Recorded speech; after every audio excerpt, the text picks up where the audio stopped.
Hi guys, I'm Kat and welcome back to my channel. Please try to ignore the echo. I didn't realize how bad the echo was until I was editing a video, and then I realized that it's quite echoey in here, and it's still because I don't have very much furniture, so there's that. So today in this video we are going to be doing another state urban legends. I haven't done this in a while, and basically if you haven't seen these videos, I have done 3. I did Utah, Washington, and Florida, and then I did do some Christmas urban legends as well. But basically what I do is I just research a bunch of state urban legends and I pick some of my favorite ones, and then I make a video about it because I know there's people out there who are also interested in the strange, the creepy, and the weird. And this video is going to be about Louisiana, which to me is like, I'm surprised that I didn't do Louisiana before. I mean, I've only done 3 before, so you know, whatever, but I'm surprised that Louisiana wasn't like the very first state that I picked, because Louisiana has some of the richest culture in the unique and the supernatural and the weird, and so many really good urban legends. So I'm surprised that I didn't start with that, but it's better late than never. In this video, we are going to be doing another state urban legends. I haven't done a video like this in a while, which is weird because it's one of my favorite videos to make because it's talking about some of my favorite stuff. But basically in these videos, if you haven't seen them, I've done state urban legends for Utah, Washington, and Florida. So if you want to watch those, I can link the playlist down below. And I also did Christmas urban legends if you'd like to watch that as well. But basically I just picked some of my favorite urban legends from that state, and then I talk about them in these videos because I know there's people out there who also enjoy the strange and the otherworldly and the unique. This time I'm going to be State Urban Legends Louisiana edition, which I'm surprised that I haven't done Louisiana, even though I've only done 3. I'm surprised that it wasn't the very first state that I started with, simply because Louisiana has some of the most fun and interesting urban legends and some of the richest history and stories that really any other state has, to be honest. So I'm very surprised that I didn't just completely start with Louisiana, but I guess it's better late than never. Before I get started, I would like to state that urban legends are super interesting and super fun, and there are a bunch of stories that locals and people that live in those states have told and come up with. That being said, it's also like a huge game of the game telephone, which basically is you're sitting in a big circle of your friends, and then you tell the person next to you a sentence or a word, and then it travels around, and then by the time it gets back to you, it is completely different. So urban legends are very similar. Sometimes they are built upon, some things, new things are added, sometimes things are taken away. So the reason I'm stating that is because these are just urban legends that I've heard of and that I looked up. They could be completely different from what you know or from what you've been told. And if you live in these states, they can be absolutely different from what we've heard too. So I'd like to state that. Also, this video is going to be longer than the other ones simply because there's so many really good urban legends that I had a hard time picking some. Of course, I could have gone with Marie DeVoe. I could have gone with Lalaurie, but those are some really just like, everybody knows those urban legends, and they're amazing urban legends, and they're some of my favorites, but I wanted to go with some that were a little bit different. And so yeah, that being said, let's get started with this video. I'll be referring to my notebook because there is so much that goes into some of these legends that I didn't want to screw them up or tell different things or wrong things that I know of. So the first legend we're going to be talking about is the Grunch. Now, this is a great example of the game telephone that I mentioned, of different legends changing to different things, because this one has 2 different stories that still kind of coincide with each other. So the first one basically is about a place that is now known as New Orleans East, and it's about a group of exiled little people and albinos that were ridiculed and made fun of because back in the day, if you were different in any way, you were not even considered as human, and basically they created a society called the Grunch, and over time the community became evil and started sacrificing people and started torturing animals as well. So that's one side of this story. The second side is that it's actually about humanoid-like creatures that look like, and let me read this, that look like albino chupacabra and are actually nocturnal and lurk around the woods. Some say that they look like they have like a goat head and razor sharp teeth and claws. Another part of this story is that the little people and the albinos interbred, and I guess somehow it created a strange humanoid-like creature, which to me is kind of awful, and really shows that this legend was basically thought of back in the day when, as I said, if you were different, you were thought as not being human at all.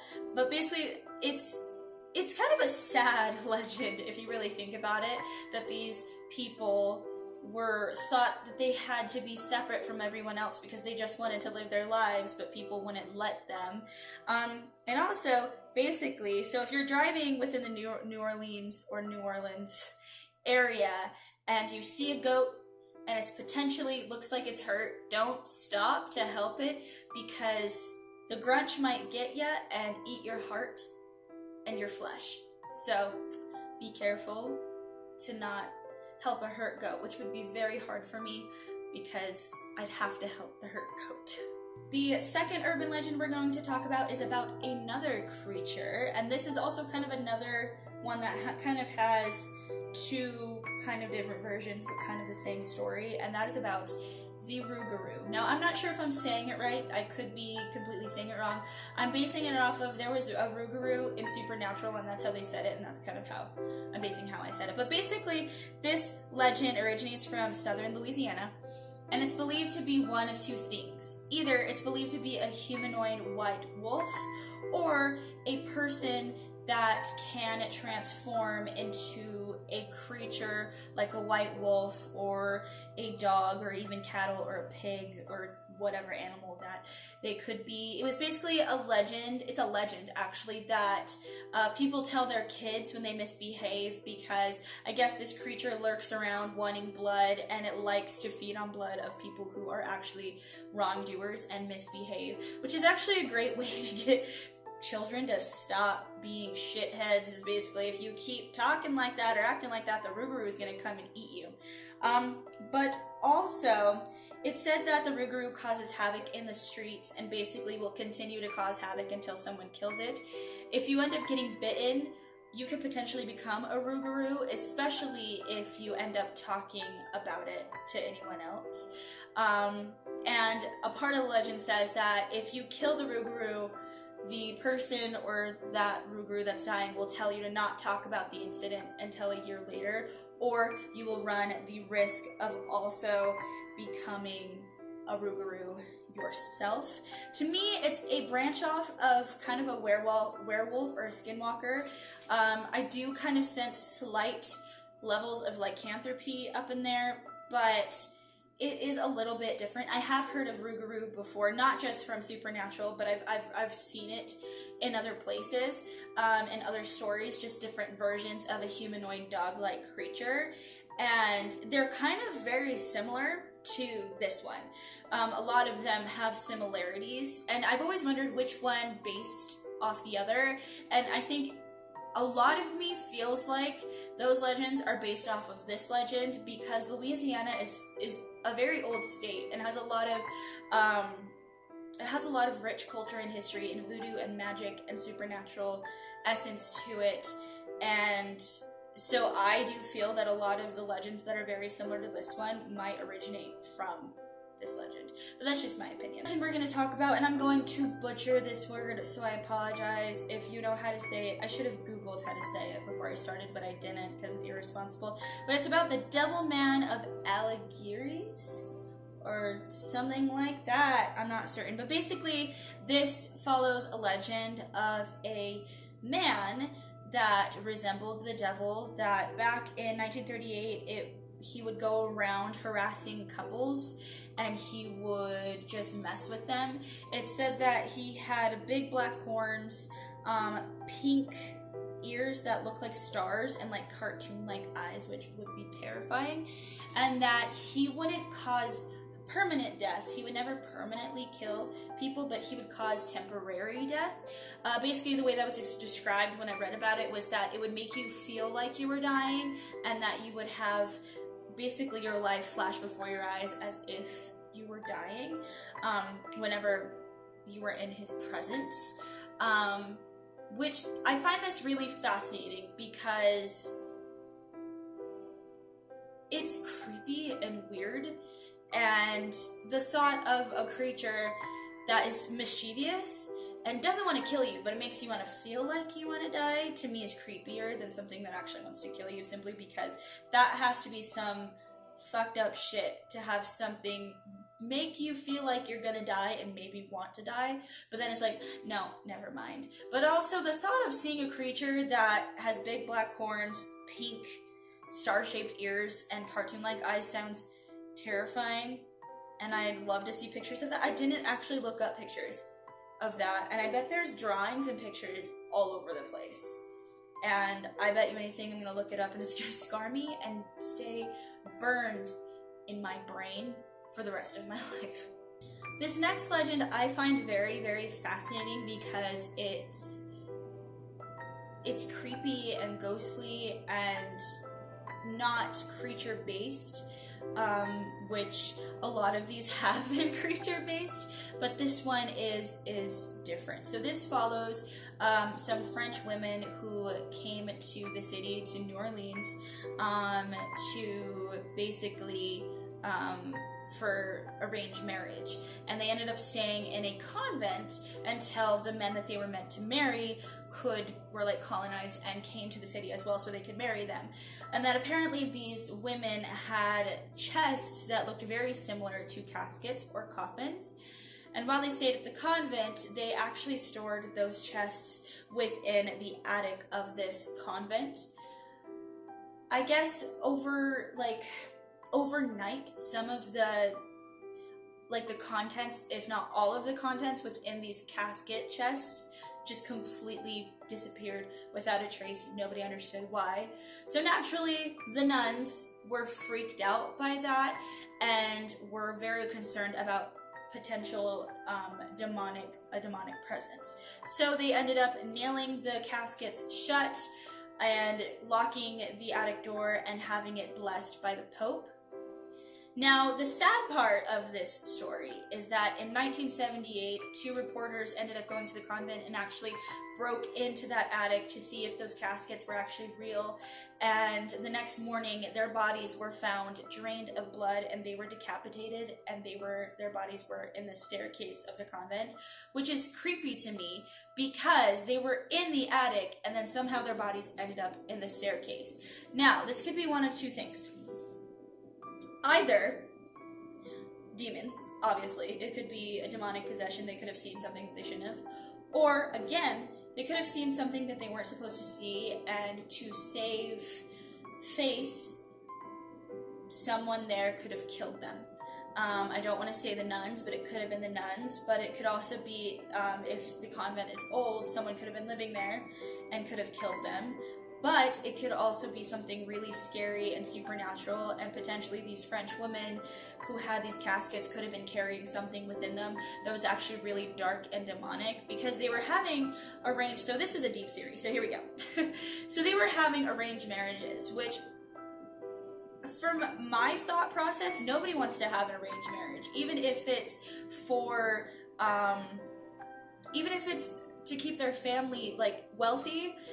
Sorry, I got cut off because I didn't realize how much memory I didn't have while I was recording this. But anyway, so maybe, as I was saying, maybe they didn't want to do this arranged marriage. Maybe this was against their will, so they brought something with them within these casket chests that would make it so they didn't have to, and it just didn't turn out the way that they thought it did, and whatever they brought escaped instead of helping them not have to do these arranged marriages.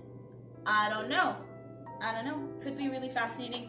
Or it could have been nothing. Maybe it's being read too far into, but when it comes to certain things, you never know. And the only people that know were the reporters that were there that were killed. And then the last legend, and definitely one of my favorites, and that everybody knows about, is vampires. In Louisiana, especially New Orleans, or New Orleans, depending on how you say that, vampires are one of the biggest parts and biggest urban legends within the New Orleans city and area and within the state, because a lot of people believe that vampires actually live in New Orleans. And, you know, shows like The Originals definitely help support that. Anne Rice's, a lot of her vampire books, like Lestat and Interview with the Vampire, were based on the legends from New Orleans. So the reason for that is because there were two brothers named Jane and Wayne Carter, and they were executed in the 1930s because a woman that was covered in blood escaped from their apartment. So they went to investigate, and they found over a dozen bodies drained of blood. Completely drained of blood. So they were executed for that crime. Their bodies apparently disappeared from their family tomb, and a lot of people have said that they have seen sightings of the brothers. Even to this day, they say that they've seen these brothers. So, my theory is that they are vampires. Obviously. Duh. Like, I do believe in vampires, which sounds so crazy and so weird, but to me, it doesn't make sense for humans to be the only living, it just doesn't make sense for there to just be humans. It doesn't. It doesn't. Like, these legends and these supernatural creatures and these mythical stories have to originate from somewhere. It can't just be from the mind, and people can't be just really creative. There has to be an original reason as to why vampires and werewolves and rougarou and wendigos and demons and stuff like that exist.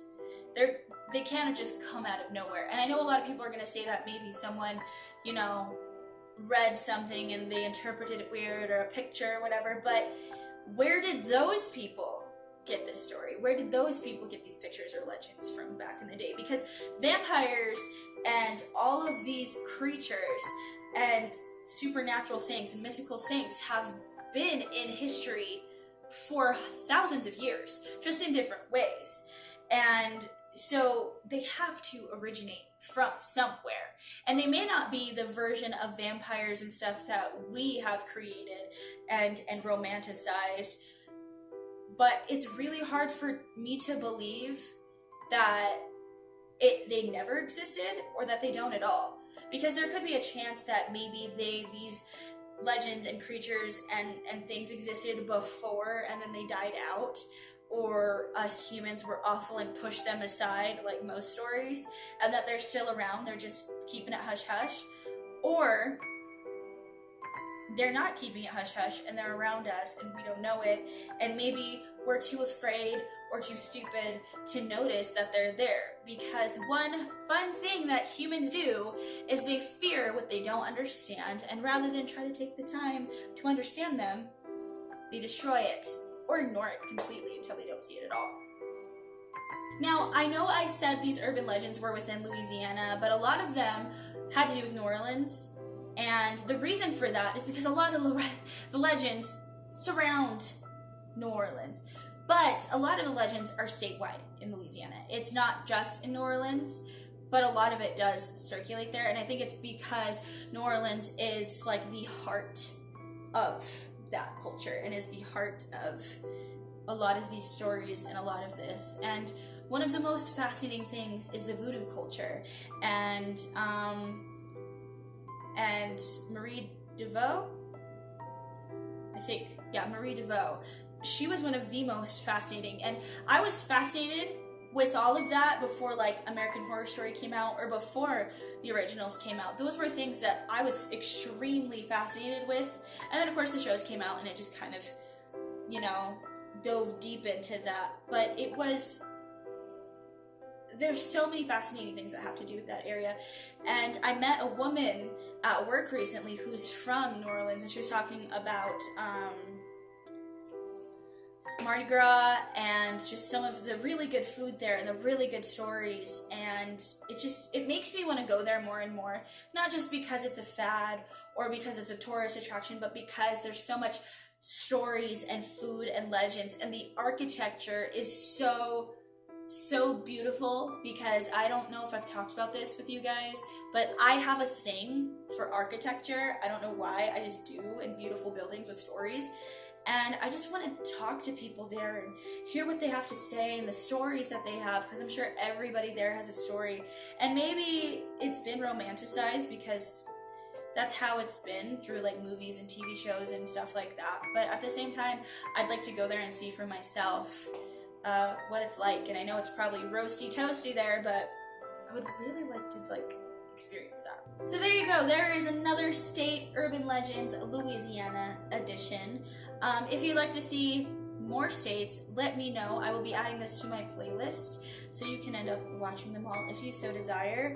I usually pick these by random. I don't usually pick them just like state by state. I've just been picking them by random. So if there's a specific state you want to hear about, let me know and I'll be more than happy to make a video about it.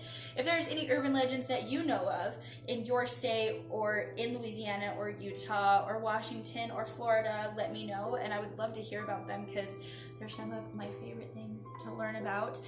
These are honestly some of my favorite videos to make. Honestly, my favorite videos to make are the ones that have to do with creepy shit and weird shit. I love makeup and I love doing reviews and stuff like that and just doing random talking, but my favorite kind of videos have to do with the unique and the macabre and the weird and the creepy and spooky, because that's kind of me in a nutshell. So these are my favorites, and I really want to try, and I know I've said it before, but I really want to try getting back to that spooky side. It's been really hard to get over this in here lately, and I'm trying really damn hard to do that, and I've noticed whenever I write this stuff down or talk about this stuff, it really excites me, so I just want to do that. But anyway, if you like this video, go ahead and give it a thumbs up. And if you want to subscribe, you can go ahead and do that. There's no structure here, so it's always different, but I try to keep it as spooky as possible. And if you want to be notified whenever I post for some reason, you can go ahead and hit that notification bell. I really do appreciate you being here. Thank you for joining me. And I forgot my outro. Thank you for joining me in this video, and I hope you have a wonderful day and a beautiful night. And this is Kat signing off. Bye.